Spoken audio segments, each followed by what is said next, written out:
बेआईन मदभाटी उपरे अबकारी विभाग एवं पुलिस मिलित चढ़ाऊ देशी बंधुक समेत 10 लाख टंकार मद जबत। गंजाम जिला जरड़ा थाना गुरुड़ा गाँ निकट पहाड़िया जंगल में चढ़ाऊ होता।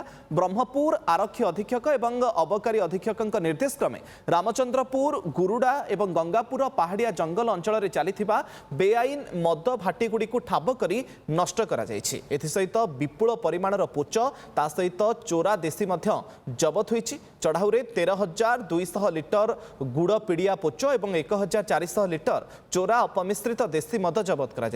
चढ़ाऊ समय जरड़ा थाना चिकिटी अबकारी थाना ब्रह्मपुर सदर रेंज दिगपहंडी अबकारी समेत अबकारी और गुइंदा विभाग कर्मचारी माने सामिल रही। चित्र आप देखुं बेआईन मद भाटी उपरे अबकारी विभाग और पुलिस मिलित चढ़ाऊ देशी बंधुक समेत 10 लाख टंकार मद जबत होता सूचना मिली। अधिक सूचना दिगपहंडी आम प्रतिनिधि सत्यनारायण पाढ़ी फोन लाइन आम सहित जोड़ी होती। सत्यनारायण केबेठु ए भाटी सेठी चलथिला बेआईन भाबरे एवं बंधुक मध्य जबत करा जाउछि। बंधुक कोन पई रखिथिले कोठु आनिथिले एवं कोन एक्शन पुलिस रो वर्तमान पर्यंत? हाँ देखो मुकेश जो रही जरड़ा थाना अंचल गुरुड़ा रही गुरुड़ा रामचंद्रपुर और गंगापुर रही अंचल जंगल गुड़िक बेआईन भाव मद प्रस्तुत होता जार कि गुइंदा रिपोर्ट पाई अबकारी विभाग और पुलिस घटनास्थल में पहुंची।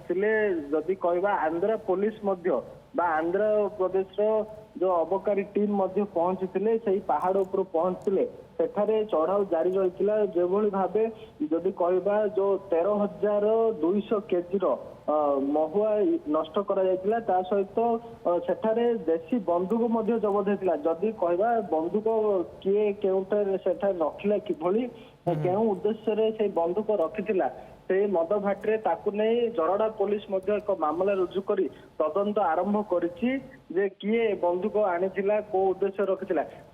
सेठारे जो चढ़ाऊ समय आउ गोटे घटना देखिया मिली जो पानी बोतल रही नुआ पानी प्लास्टिक बोतल रही से प्लास्टिक बोतल रे मद को रखा जाउथला बा पैकिंग करा जाउथला तापरे ताकू बाजार रे बिक्री करा जाउथला।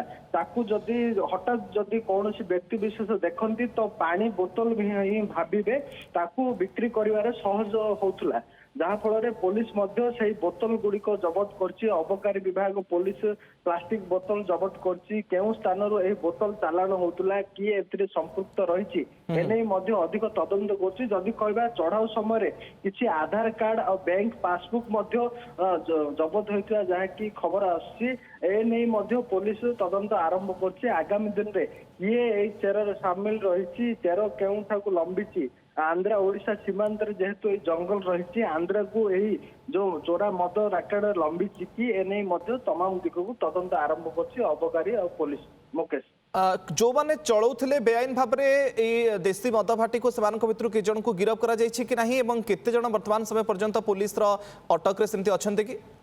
और देखो जदि कहवा जिते बेले चढ़ाऊ पुलिस और अबकारी विभाग पहाड़ उपर को पहुंचले से समय मद माफिया माने जानी पारथिले पुलिस अबकारी पहुंची तो सेमाने सेठार छत्र भंग देइथिले से समय देशी बंधुक जबत होता आउ सेठार एक घरे जहाँकि गच्छित रही पानी बोतल रे मद गुड़िक गच्छित रही पुलिस अबकारी विभाग चढ़ाऊ कर जो मिली आधार कार्ड बा बैंक पासबुक किसी मिली ताकू नहीं खोलताड़ आरंभ कर मद प्रस्तुत करते ना आगर पूर्व अपराधिक मामला रही कि अबकारी मामला रही कि एने पुलिस अबकारी विभाग तमाम दिग को तदंत जदि कहवा जो बंधुक जो उद्देश्य रखा जाइथिला बा बंधुक निकट बारूद जहाँकि गुली मिलता जहाँकि सूचना आसछि तो एटा जंगली जंतु को शिकार करने ना अन्य किसी उद्देश्य रखा जाइछि पुलिस तदंत करछि। मुकेश ओके देशी बंधुक समेत